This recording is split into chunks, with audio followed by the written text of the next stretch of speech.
ukhalata sengikhona sengiphakathi kuyona i-channel yakhe hamba phambili radio inkeze lami igama engumpeza kuntuthuka khumalo bathi la sibone amagumede mawukuthi usemusha lekhaya engizocela enze sure ukuthi uyasubscribe ungakhohlwa ucomment nokulike nokushare okukhulu kunakho konke ngoba solokhu sikhona njalo esinilethele ihamba phambili endimeni umculo omaskandi kanjalo nje nakuzo zonke nje indaba ehamba phambili eningizimu Afrika. Wenganza kwethu kulesi ngifuna sikhulume udouble thinta laphana bathi insizwa eyalenkandle emahlathi amnyama bathi uMtuyenziwa bathi umnandi ebhemile thutha senkunzi umajikele eshobeni kanti khona futhi nenye insizwa esikhuluma ngayo laphana bathi uNyonemhlophe insizwa le phansi kwamabhenanyawo bathi umpokajali madada bathi insizwa lena kanti khona futhi nenye insizwa esikhuluma ngayo laphana uSongqonqo insizwa le phansi lenzo sekaba insizwa lezi kuyizona engathi mhlamba abanikazi boshuni mangabe uthinta laphana lezi insizwa likhulu igalelo lazo emculweni. Kuzokhumbuleka wenganza kwethu ukuthi insizwa uMtuyenziwa bekwenye ama podcast kumbuso wamaciko laphana kuyisi-channel ku YouTube laphana kanjalo na ku Facebook la kusuke kubizwa khona abaculi ba-interview laphana ngenhloso yokuthuthukisa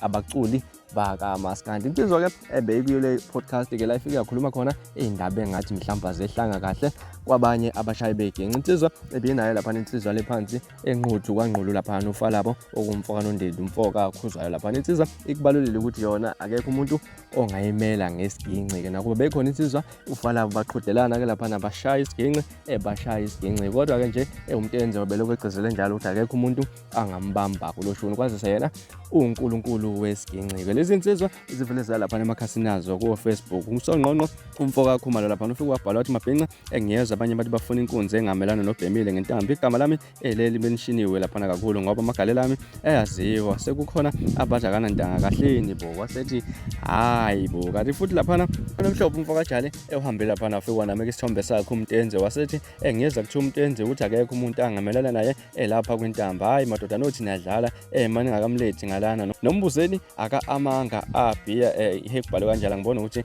ekubhalwe kanjani lana kodwa nje wasethi uthe nje abamoyelise uNkulunkulu wesiginxi sibone ukuthi uzodlula lapho uzowina vele mayingaqhathwa nabangangayo. Kubhala yona laphana insizwa uNyonemhlophe oziwa kakhulu wafethu uNyonemhlophe engamagale akhe nje laphana emculweni kaMaskandi kuthiwa inkosi yama instrument laphana inkosi ya yonke into laphana. uNyonemhlophe ayikho insimbi noma instrument angakwazi ukuyishaya ngabala isiginxi umnike iviolin kanjalo ama keyboard nenkostini nje konke uyazenzela uNyonemhlophe konke uyakushaya kanti futhi noSongqonqo insizwa futhi bafethu besebenza kakhulu namaculi abadumile singabala laphana ocevuzile baningi kakhulu onavigate umfoka gconda ziningi insizwa laphana onkomo ziyophuza nje insizwa efikile endimeni omculo amaskandi nabo uyinsizwa naye futhi efikile laphana ngesiginxi ngeke uzomthinde kanti futhi naye uMtuyenziwa uzokhumbula ukuthi usebenza kakhulu nendlamlenze umfoka khuzayo lapha igale lakhe beliphezulu kakhulu laphana engomeni yakhe ukhuzayo umfoka mpongo. So wena ke mhlawumbe ukuthini okwakho kuphawula ngalolu daba awuhlanga laphana kwi-comment section usho ukuthi ubani uNkulunkulu wesiginxi noma ubani inkosi yegitara. Hlangane ku-comment section